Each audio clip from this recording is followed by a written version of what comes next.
ඔන්න එහෙනම් අපි යමු අද ජැෆ්නා ඉන්ටර්නැෂනල් එයාපෝට් එක බලන්න. අපිට ඉතින් කටුනායක රත්මලාන එයාපෝට් බලන්න හම්බුනාට ජැෆ්නා ඉන්ටර්නැෂනල් එයාපෝට් එක බලන්න හම්බෙනව අඩුයිනේ. ඉතින් අපි අද බලමු ජැෆ්නා ඉන්ටර්නැෂනල් එයාපෝට් එකේ විස්තර ටිකක්. ඇත්තටම මේ ජැෆ්නා එයාපෝට් එකේ ගොඩක් වෙලාවට රට තුල සංචාරය කියන්නේ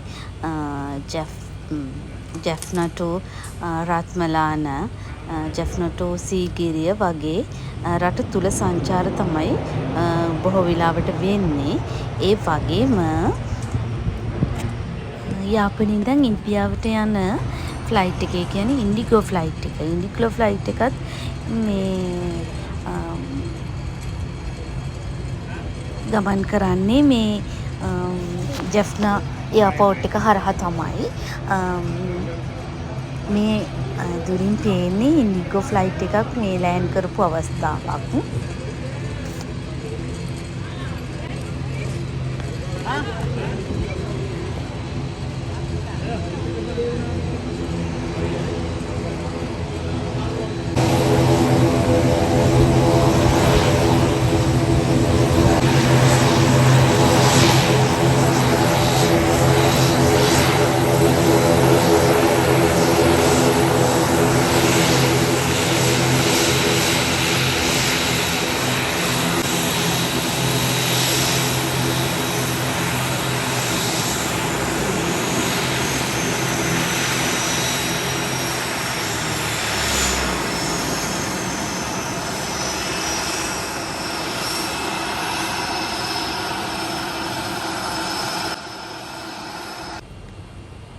එතකොට මේ ඈතින් එනවා පේන්නේ රට තුල සංචාරය කරන එයාක්‍රාෆ්ට් එකක්. ඒ කියන්නේ ඩොමෙස්ටික් එයාක්‍රාෆ්ට් එකක්.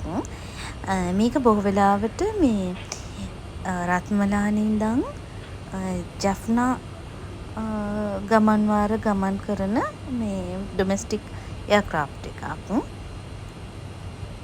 මේකේ පැසෙන්ජර්ස්ලා 12ක් 14ක් අතර ප්‍රමාණයක් වගේ තමයි සාමාන්‍ය ඩොමෙස්ටික් එයාක්‍රාෆ්ට් එකක මේ ගමන් කරන්න පුළුවන්.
මේ තමයි ඉන්ඩිගෝ ෆ්ලයිට් එක.